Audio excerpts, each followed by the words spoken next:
Are you tired of the typical libraries with conventional music that makes you feel meh? Introducing Leerecs.com, the music website made for and by minds like you. Our team are lifelong musicians and producers in love with music. Search the Leerecs music catalogs and find music with guaranteed originality. Mark the difference with music of signature at Leerecs.com.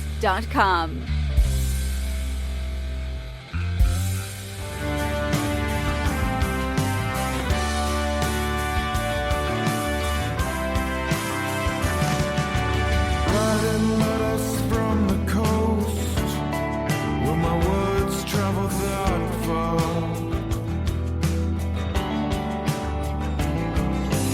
All my friends are now ghosts, I won't expect a response.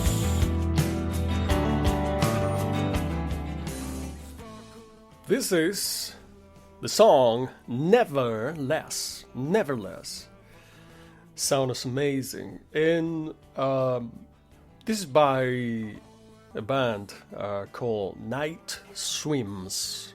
And we have the leader and songwriter, a lot more, with us today, Michael Thomas.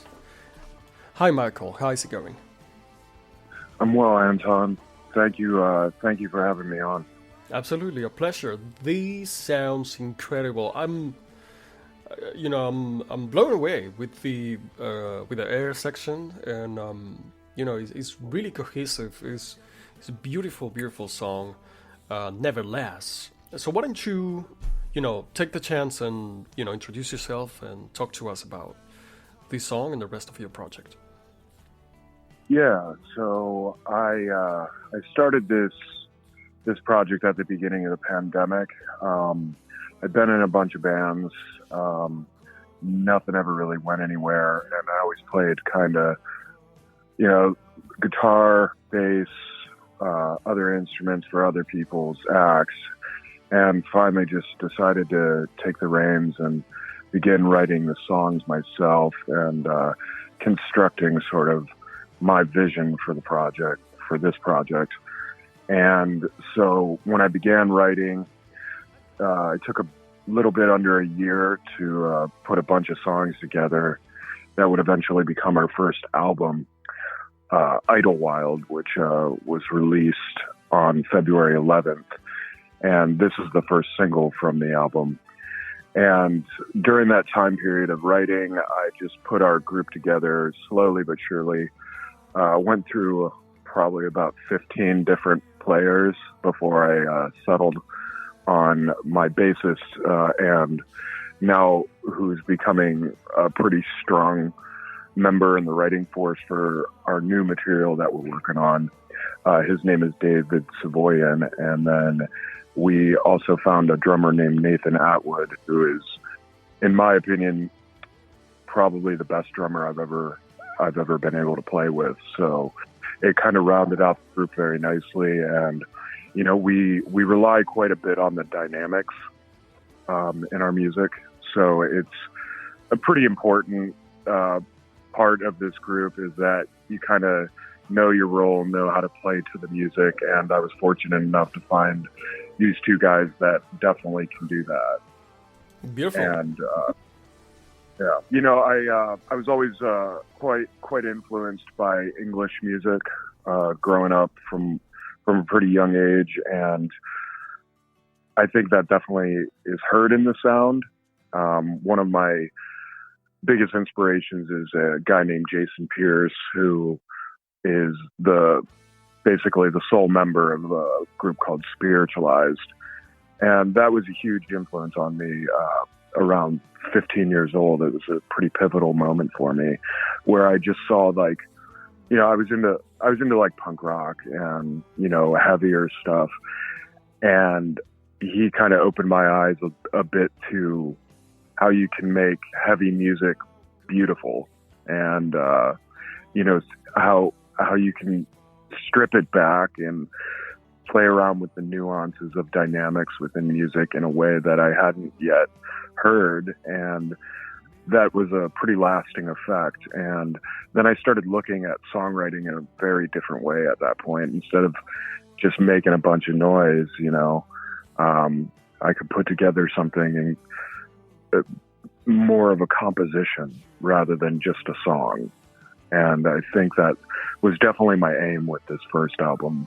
Throughout the whole thing, you'll hear a lot of horns sections, string sections, and though the music itself is very much driven by guitar, I think that every piece has become just as vital, and that's what excites me. I mean, at the end of the day, of course, I would love for this to resonate with as many people as possible, but I wrote this for me, and I think that is,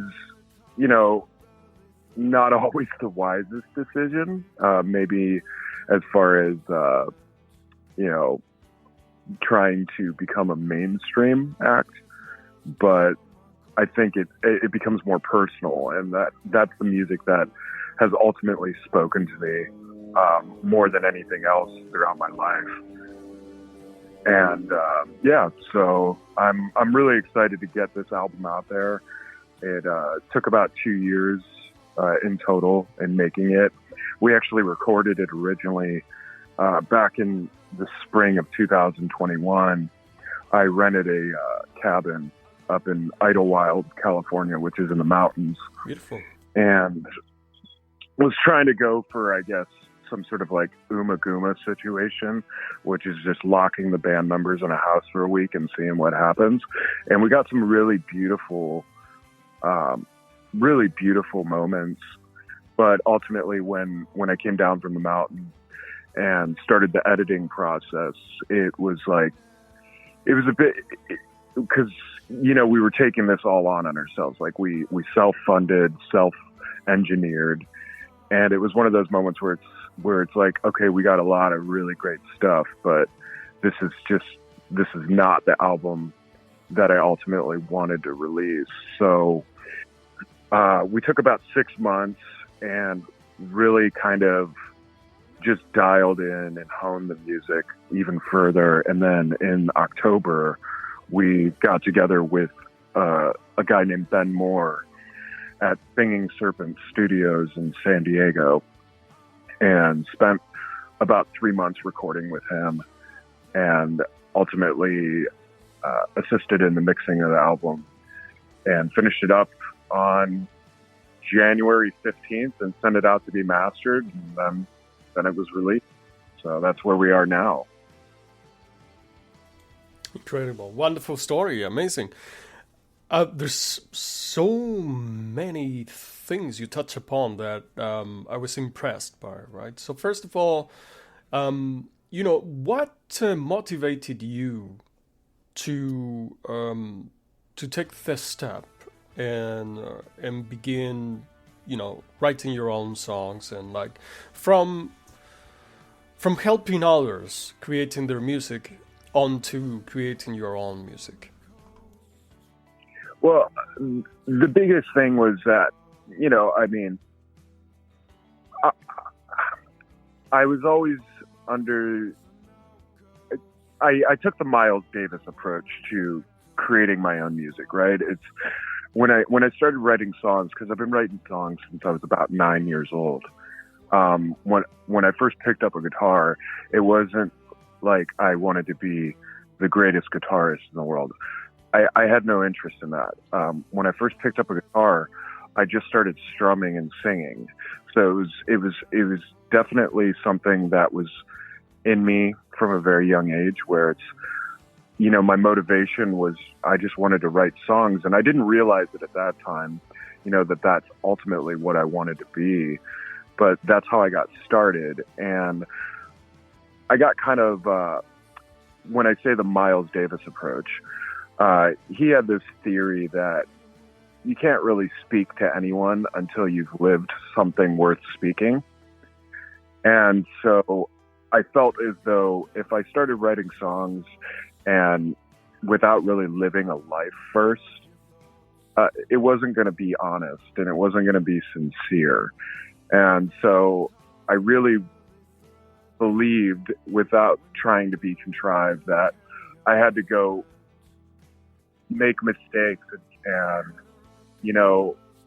have challenges that would ultimately inspire better and more sincere and honest music. And I think I've done that, to my own dismay at times.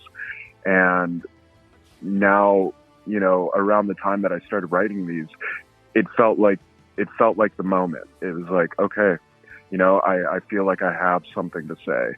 I feel like I have a story to tell. And ultimately, storytelling is what music is to me. Though I enjoy classical music, I think I was much more inspired by like early 1900s American music as far as the songwriting is concerned. The storytellers are what have really gotten me off through the years. I digress, but Hank Williams, a lot of the early 1930s, 1940s country music is all about storytelling, and a lot of those guys live those stories, and that to me makes that music timeless and makes it inspiring. And you kind of continue through that vein, and you go into the 60s and with a lot of that psych rock music and stuff like that, which I was a huge fan of. So I like to combine sort of both worlds, the storytelling of folk and early American music with sort of like the exploration of sound that a lot of bands in the 60s implemented. And then so it ultimately it felt like the right time to start really delving into my own songwriting and really expressing myself and trying to get my story out there. Makes sense. How about the stories?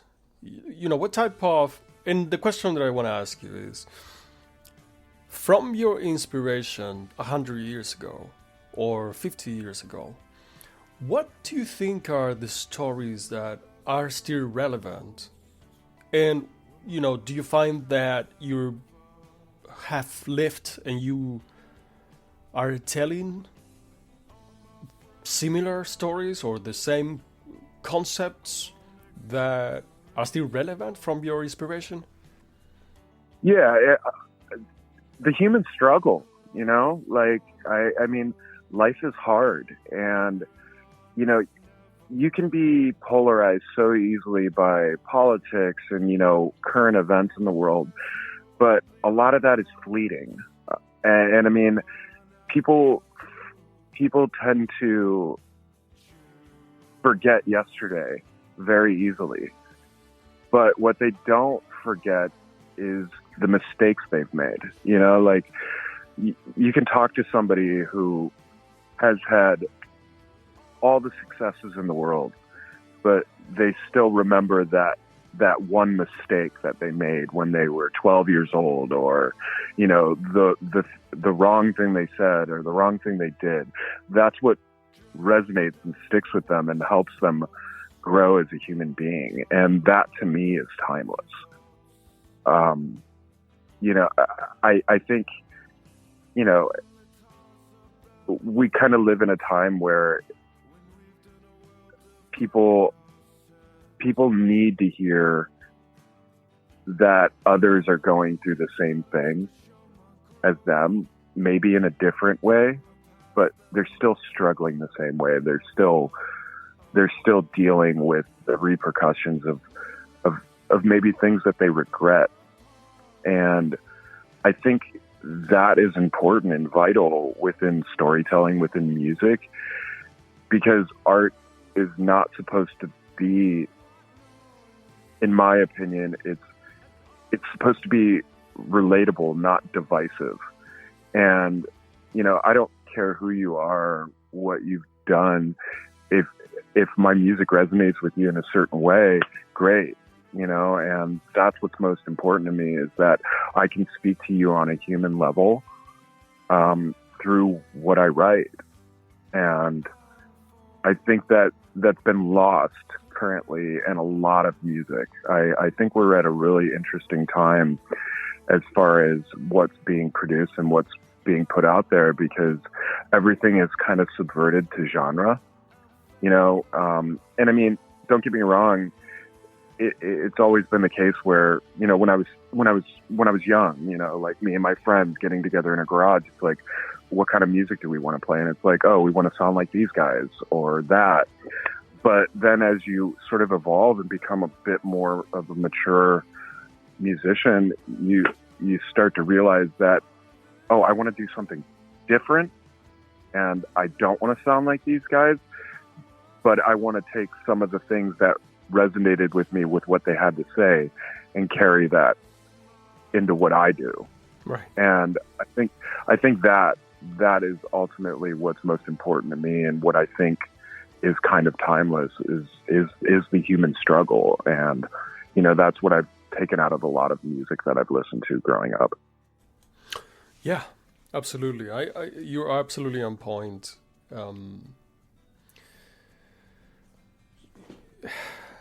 Music is really powerful. It's really powerful. So, you can use it for good or not. So you were the original composer of all of the songs, 10 songs of this album. Yeah. And so did you record demos? How was the process really? So did you have like a guitar and voice type of thing, or started recruiting musicians? How was that process? If you can speak to that, please. Yeah, of course. I mean, to be perfectly frank with you, I wrote these songs over and over, hundreds of times. Like, I started, when I started writing these, I was recording at home and, putting together the original sketches. And, some songs will start with a guitar melody. Some songs I wrote to a drum beat that I created. And, some songs started off as sort of like just lyrics. And, I feel privileged to have this, and very fortunate, but I hear melodies in my head. And sometimes they fade. Sometimes I discover what exactly it is and how I need to get that sound out of me. And, it can be in a vast array. For instance, there's one song on this album where it just started with a bass line, and from that bass line, I just constructed and built on top of it, and ultimately became like one of my favorite songs on the album. And, generally when you're writing on your own, you don't really start with a bass part. But that's what I think makes a lot of these songs really unique, is that I didn't approach them all in the same way.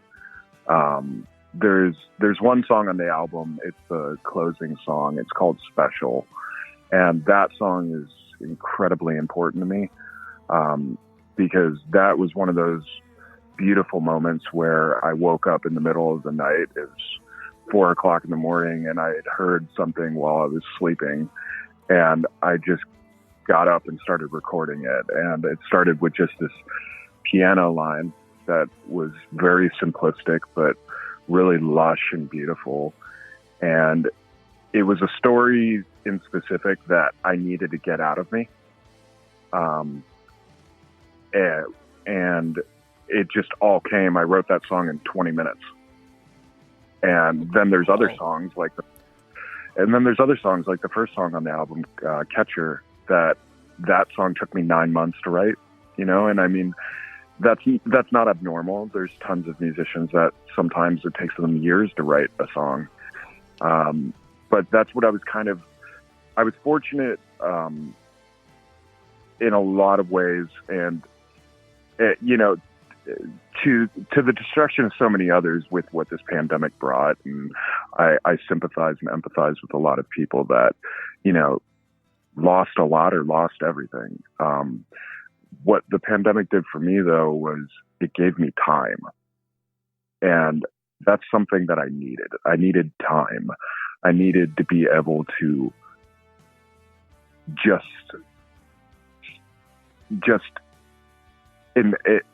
insert myself into a lifestyle and a position to where I could just wake up and work and be undisturbed and not have to worry about the daily kind of grind that we all live in. And I just got to sit in it and swim in it. And that really helped in the initial writing process, was being able to just wake up every day and be in it and just stay in it and not have to be disconnected. And so that gave me the opportunity to really put all the cards on the table, like be able to structure these songs in a way that I feel personally is unique, and in a way that when you listen to it, that whomever wrote this, man, they spent a lot of fucking time on this, and it shows. And that was the original sort of process of me writing these songs, and also not getting outside influence. Like at the time, I didn't have a band.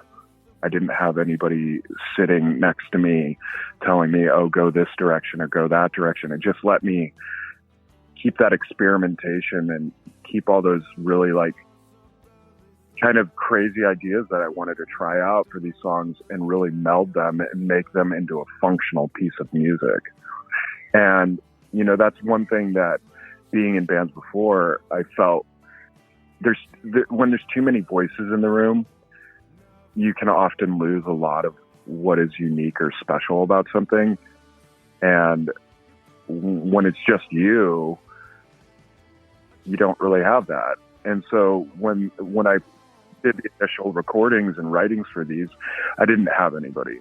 So once I did get other people involved, it's like, okay, I got these songs, they're structured, they're well fleshed out. Now let's add the elements that you can offer to these. And that's where David came into play. That's where Nathan came into play.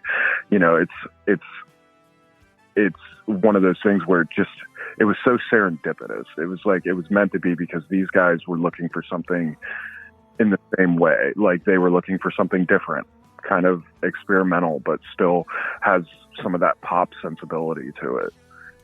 Really special, yes. You touch upon a concept that I totally agree, and I think you can connect it with that moment when you were dreaming of, and I think this happens to to many songwriters. You're dreaming of a song and you hear the last detail of it, and you wake up, you really want to capture that. And I think you make reference to that minimal, small distraction for a fraction of a second that can just eliminate that and throw you out of the course. Yeah. I think that the chance of not having that distraction really helped me just stay in that moment, and being kind of in this solitude, it can drive you absolutely crazy, right? I mean, there's tons of people that unfortunately really had to face who they really were in isolation, and they didn't like what they found, man. And I've lived so much of my life inside my head and in isolation that I was used to it, and so I was thriving in it rather than falling apart. Absolutely. Yeah. Oh, wow. Okay, let's talk of, if you want, the future. And look at it with optimism. If you were absolutely unable to fail whatsoever, what type of future do you see for your music? So, I mean, my main concern after getting this first record done is to get more records done and to hopefully elevate. And, I set a pretty high bar for myself with this first album. I think that ultimately the next one will be even better, I hope. That's definitely something I'm working towards. And I think the difference between, whatever I create after this is going to be that, okay, I put something out in the world. People are going to either love it or hate it. I don't think there's much medium in between. I want to challenge the listener. That's my main goal. I want to challenge the perception, and going back to sort of my earlier point about people kind of subverting the genre and people getting complacent and comfortable within that. I want to break free of that. And that is my goal as an artist, is to challenge you as a listener and to make you uncomfortable and to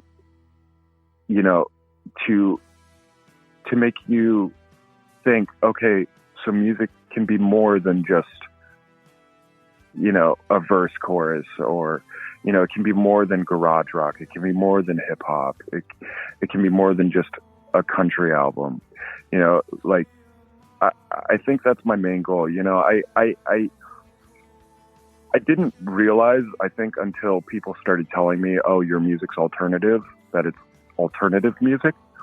I looked at it as music. To me, it has, a lot of these songs have so many different genres combined within them that I was just like, when people would ask me what kind of music do you play, I didn't really have an answer for them, and I liked that. I liked being able to not have an answer. So as long as I continue making music where I don't really have an answer for what it is, I think I'll be satisfied and I'll be pleased. I think the moment that I start going after, okay, I'm going to make a psych rock record, and I'm just going to take a bunch of Beach Boys songs and add a whole bunch of reverb, and that's what I'm going to do. I think that'll get boring for me. As long as I'm not bored, I'm going to be happy with whatever music I make. I love it. We need explorers like yourself to get to new places that we don't know that exist. All right. So, in terms of playing live, is this something that you're considering that you are going to do? Oh yeah. So I've been playing live with the band since July. We live in California, and the restrictions were pretty heavy up until late summer of 2021. So as soon as things started opening up, we played a show at the end of July, and we've been playing pretty steady, at least two shows a month generally. Since then, we actually have a show coming up in LA this coming week, and we got a bunch of shows in LA over the next 6 months, as well as down in San Diego, and we're starting to put together a string of dates for later in the year, trying to do our first tour. It's been one of those things where the first few months was kind of working out the kinks of getting this music to be getting this music to resonate live the way that it does on the record. It's a challenge because there's a lot of instruments on it, and there's a lot of different pieces that without them, the music might not, come through as well. And so I think, now that the record's out and people are going to hear it, I want them to be able to experience that live in a way that is true to what I put down on recording. And so I think a big aim of mine and the rest of the guys is to elevate our live sound to the point to where, okay, they released a great record. What are they going to do live with it? Oh, wow, they're just as good live. That's kind of our aim now, is to bring this music to life in a live environment that is noteworthy. And I think we're slowly getting there. It's always this is backwards, like how we did this. Bands often play live for a few years and then they record an album. We did it opposite, and I think that's really, that can be very challenging. We made this huge kind of sonically sounding record, and now we have to figure out how to play it live rather than vice versa. And so eventually what I would love to do is get a proper orchestra involved, to play the string parts, to play the horn parts. I would love to, as far as like venues playing live, I mean, I would love to play some of these halls and some of these theaters that my inspiration and my influences as far as musicians and artists are concerned have played. One of my favorite live performances of all time is Björk at the Royal Albert Hall. And, she carries a whole orchestra with her when she goes on tour. And that to me is the goal. Like, I would love it to where there's 50 musicians sitting on stage with me, ready to play the music that I put together. Wonderful. That would be super beautiful to see. Just envisioning the way that your music sounds as the way that we hear it. This particular song, Nevertheless, that would be absolutely impressive. Yeah, that song's an interesting one. Like that. I preluded earlier to that song Special that I wrote in 20 minutes. I wrote that one in a day. That one just came. That was like a pop song. Nice. It was very easy to write. It was it's got a bit of that like sort of like psych rock element to its spaciness, but it's ultimately a pop song, and it's very much, in my opinion, it's the outlier of the album. Like it's the one that hopefully will get people to be like, oh yeah, invite people in, and yes. That's where they can start to explore and ultimately, to my dismay, here's a little bit of pun, but swim in our album with us, Absolutely. And I think that's where the name Nightswims came into play. It is a beautiful name. Yeah, well, I appreciate you. Again, we have Michael Thomas from Nightswims. And Michael, if you had the opportunity to speak to your younger self, and what type of advice would you give? If I had the ability to speak to my younger self, listen more. That'd be the advice. It'd be pretty simple. Listen more. Don't wait for your chance to speak. Nice. Yeah, it's pretty cut and dry for me. Listen more. Fantastic. Again, well, thank you so much. This has been fantastic. Very complete and insightful conversation with somebody very, very interesting to discuss. Michael Thomas, and the project, the band, is once again Nightswims. Nightswims. We're listening to Nevertheless. Want to thank you again, Thomas, so much. Appreciate your time and wish you all the best. You as well. I appreciate you, Antoine. Absolutely. All right, let's enjoy a little bit more of Nevertheless.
Tired of the typical libraries with conventional music that makes you feel meh? Introducing Leerecs.com, the music website made for and by minds like you. Our team are lifelong musicians and producers in love with music. Search the Leerecs music catalogs and find music with guaranteed originality. Mark the difference with music of signature at Leerecs.com.